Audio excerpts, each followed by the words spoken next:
Introduction. When we observe a plant, then we see that every plant has roots, stem, and leaves. Plants also have flowers and fruits. We have already discussed characteristics, types, modifications and functions of roots, stems, leaf, and inflorescence. Now we will study flowers. Objectives. At the end of this lesson, you'll be able to find out characteristics of flower, find out types of flowers, study parts of flowers, identify types of corolla, understand estivation, find out characteristics of androecium, study parts of stamen, find out types of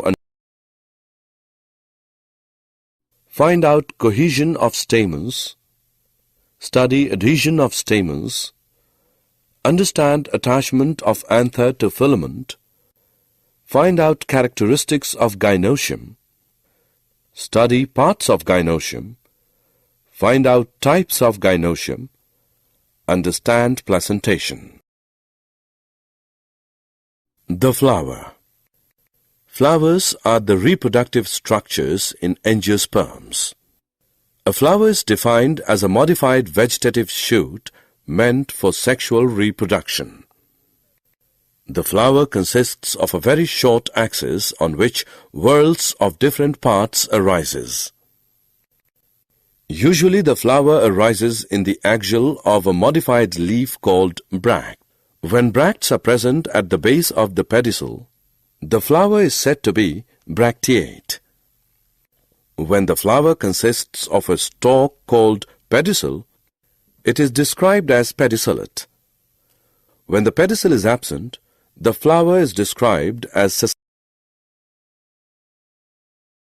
types of flower. On the basis of position of thalamus and other parts of flower, the flower is of three types: hypogynous, perigynous, epigynous. Hypogynous. Thalamus is prominent and the gynoecium is situated on the top of the thalamus.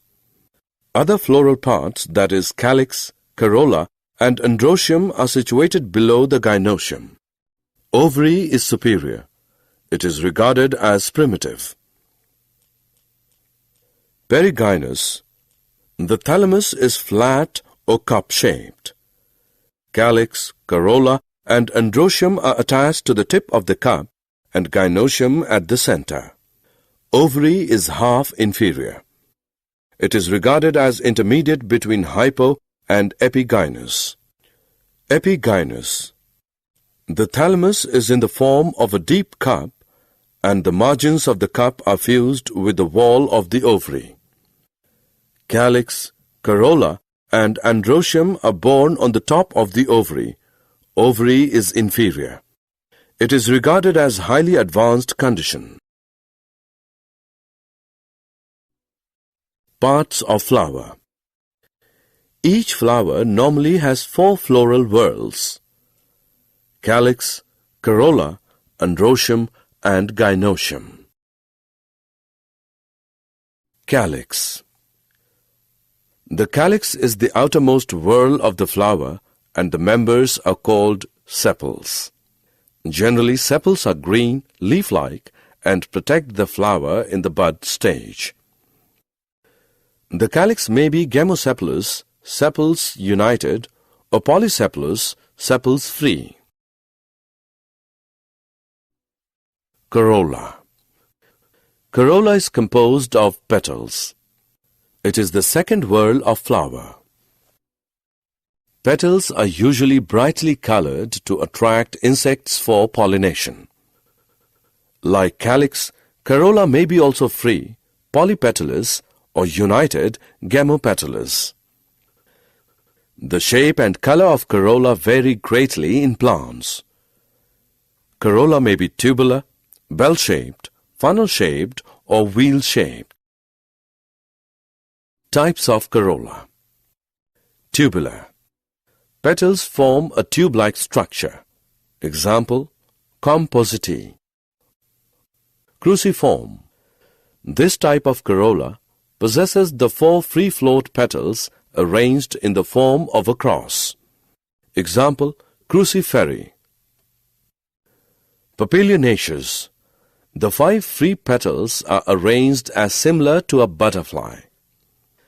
They are arranged in vexillary type of estivation, in which there is a large petal, standard or vexillum, 2 lateral free petals, wings, and 2 inner united and boat-shaped petals, keels. Example, Papilionaceae.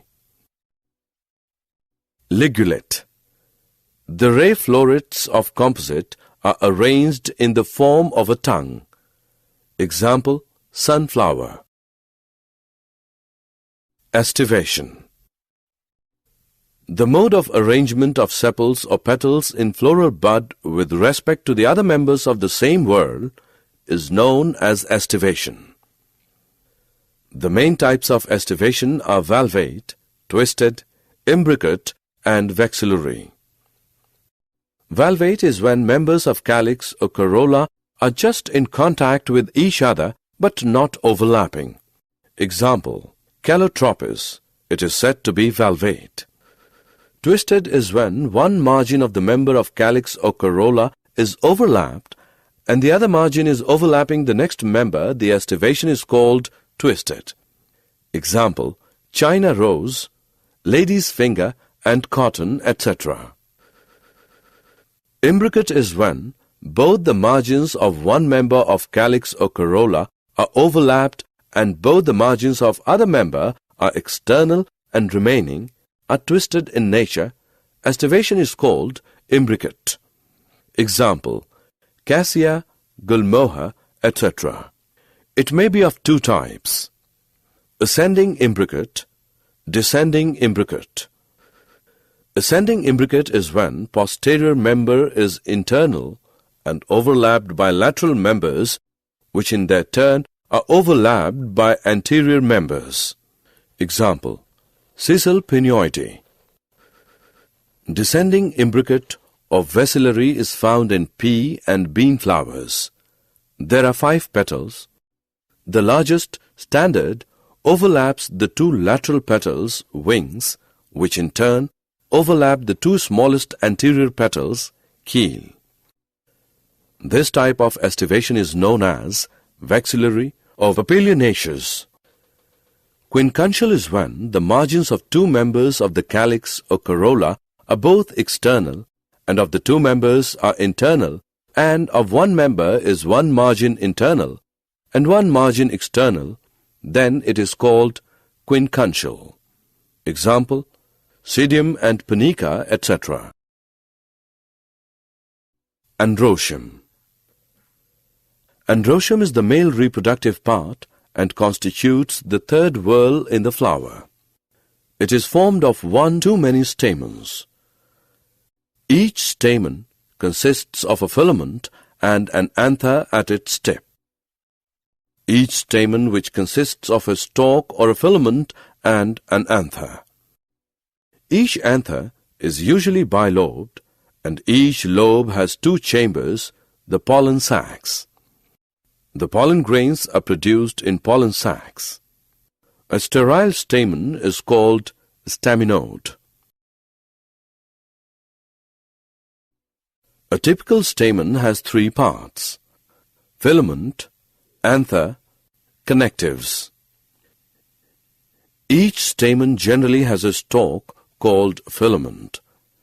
There may be a variation in the length of filaments within a flower, as in salvia and mustard. On top of the filament, an anther and pollen sacs called microsporangia. The tissue between the locules and the cells is called the connective. Types of androecium. On the basis of length of the stamens, androecium are of 3 types: didynamous, tetradynamous, heterostemenous. Didynamous is when 2 stamens are long and 2 are short. Tetradynamous is when 4 stamens are long and 2 are short. Heterostamenous is when all the stamens are of different lengths. Cohesion of stamens. Union of a part of stamen or whole stamen is called cohesion of stamens. On the basis of cohesion, the androecium is of following types: adelphous, syngenesis, synandrous. Adelphous is when the filaments of stamens are united and anthers are free of the condition is known as adelphous. It is again of 3 types: monadelphous, didelphous, polyadelphous. Monadelphous is when the filaments of all stamens are united together in one bundle and anthers are free of the condition is known as monadelphous. Example: Hibiscus rosa sinensis. Didelphous is when the filaments of the stamens are united together in 2 bundles and anthers are free. The condition is known as didelphous. Example: Papilionaceae. Polyadelphous is when the filaments of the stamens are fused to form more than 2 bundles. The condition is known as polyadelphous. Example: citrus. Syngenesis or synanthus is when filament of stamens are free and anthers are united. The condition is known as syngenesis or synanthus. Example: Asteraceae. Synandrous is when both filament and anthers of stamens are united to form one bundle. The condition is known as synandrous. Example: Cucurbita. Adhesion of stamens. Fusion of stamens of flower with other floral parts is called adhesion of stamens. On the basis of adhesion, the androecium is of following types: epipetalous, episepalous, epiphyllous, gynandrous. Epipetalous is when the stamens are attached to the petals. Example: Solanum nigrum, brinjal. Episepalous is when the stamens are attached to the sepals. Example: verbena. Epiphyllous or epitepalous is when the stamens are attached to the perianthal lobes, tepals. Example: Asphodedias tenuifolius. Gynandrous is when the stamens are attached to the carpels. Example: Calotropis procera. Attachment of anther to the filament. Basifixed is when the filament is attached to the base of the anther is called basifixed. Example: Brassica campestris. Adnate. When the filament is attached to the 2 anther lobes from base to the apex is called adnate. Example: Magnolia. Dorsifixed is when the filament is firmly attached to the back of the anther is called dorsifixed.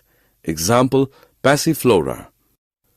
Versatile is when the filament is attached to the back of the anther to a point and the anther can move freely. Then it is called versatile.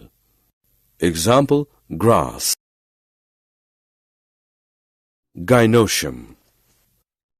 Gynoecium is the female reproductive part of the flower and is made up of 1 or more carpels. It is the 4th whorl of the flower.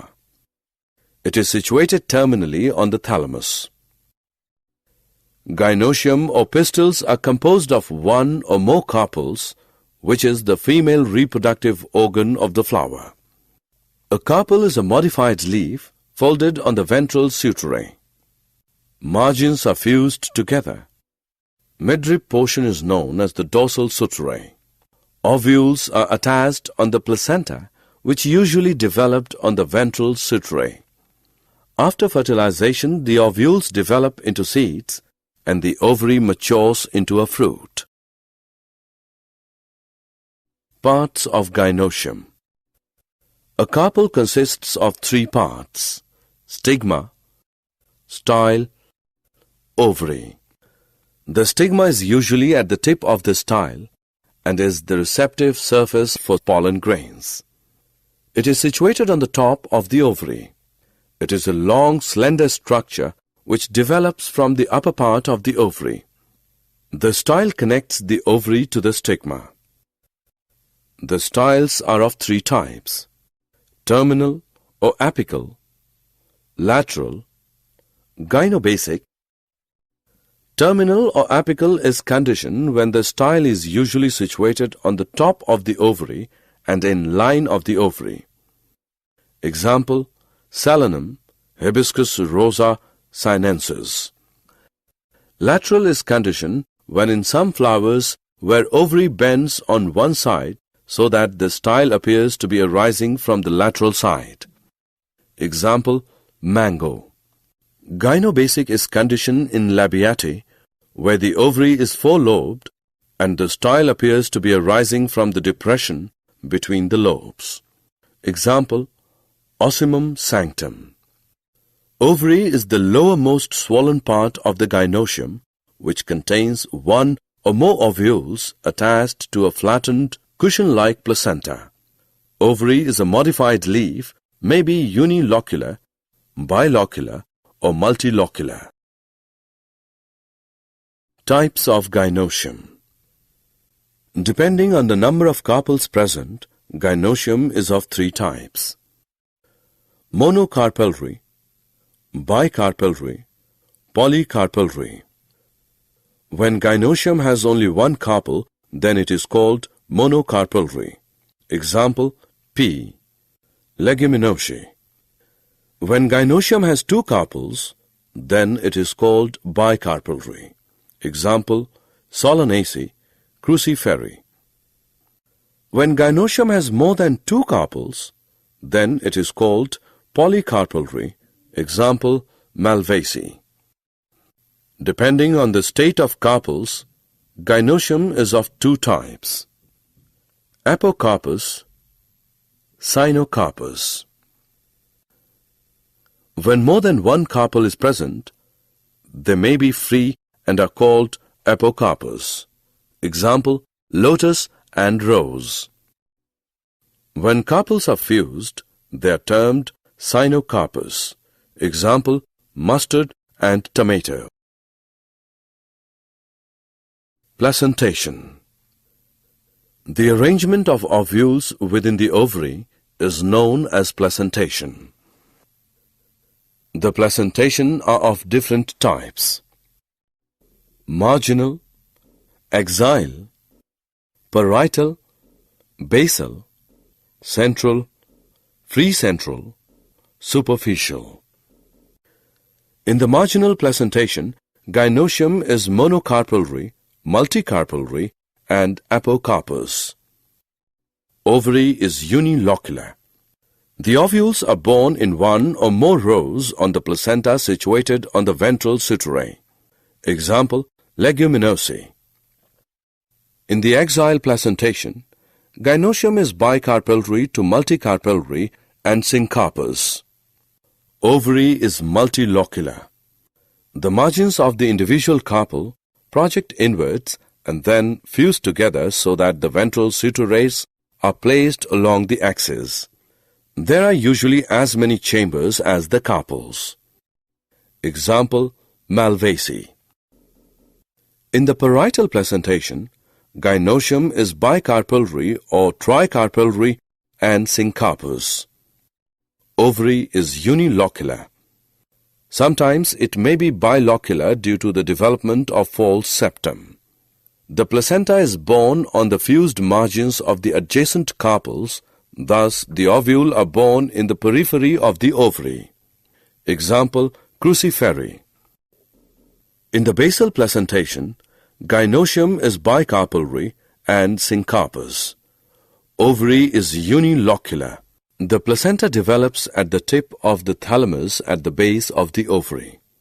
A single ovule is attached at the base of the ovary. Example, tegitis.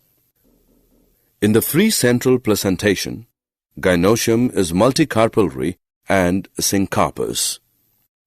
Ovary is unilocular. The ovules are borne on the axis in the center of the ovary. Example, dianthus. The placentation is axile, but due to breakdown of partition wall, it becomes free central. In the superficial placentation, gynoecium is multicarpellary and syncarpous. Ovary is multilocular. The ovules are borne on the inner surface of the partition septa. Example, nymphae. Did you know, in family Asteraceae, inflorescence is capitulum.